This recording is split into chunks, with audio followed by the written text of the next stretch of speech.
सुतीक्षण महर्षि अगस्त्य के आश्रम में शिक्षा ग्रहण कर रहे थे, तो उनके गुरु महर्षि अगस्त्य ने एक दिन अपने शिष्य सुतीक्षण से कहा कि तुम्हारी शिक्षा अब पूरी हो गई है।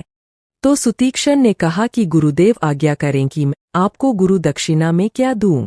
गुरु अगस्त्य ने प्रसन्न होते हुए कहा कि वत्स, तुमने मेरी बहुत सेवा की है, मैं तुम्हारी इस सेवा भाव से अति प्रसन्न हूँ और सेवा से बढ़कर कोई गुरु दक्षिणा नहीं होती, इसलिए अब जाओ और सदैव सुखी रहो। लेकिन सुतीक्षण भी आदर्श के पक्के शिष्य होने के कारण महर्षि अगस्त्य से जिद करने लगे कि मैं बिना गुरु दक्षिणा दिए आश्रम से नहीं जा सकता। जब सुतीक्षण ने जिद की तो गुरु महर्षि अगस्त्य ने कहा कि अगर सुतीक्षण तुम मुझे वास्तव में देना ही चाहते हो तो मुझे सीताराम को लाकर दर्शन करा दो। सुतीक्षण उसी समय गुरु को प्रणाम कर वहां से चले गए और वन में जाकर घोर तपस्या करने लगे और तपस्या करते करते नित्य सीताराम की छवि का मन में ध्यान करते रहते। तपस्या में कई वर्ष व्यतीत हो जाने के बाद एक दिन उन्हें अचानक समाचार मिला कि श्री राम सीताजी व लक्ष्मण सहित आ रहे हैं।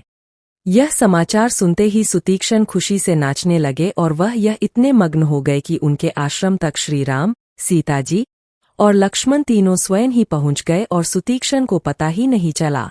तो भगवान ने स्वयं उन्हें हृदय में अपने चतुर्भुज स्वरूप के दर्शन दिए, तब जाकर वह चेतना में आए और जैसे ही सुतीक्षण की आंखें खुली तो भगवान श्री राम, सीताजी और छोटे भाई लक्ष्मण सहित सामने खड़े थे। सुतीक्षण ने सभी को प्रणाम किया और भगवान श्री राम ने सुतीक्षण को समस्त सिद्धियां प्रदान कर कहा कि अब हम महर्षि अगस्त्य जी के आश्रम में जा रहे हैं। तो भगवान श्री राम के यह वचन सुनकर सुतीक्षण की खुशी का ठिकाना नहीं रहा और वह उन सभी को लेकर महर्षि अगस्त्य जी के आश्रम पहुंचे और महर्षि अगस्त्य को भगवान श्री राम के आगमन का सुखद समाचार सुनाया।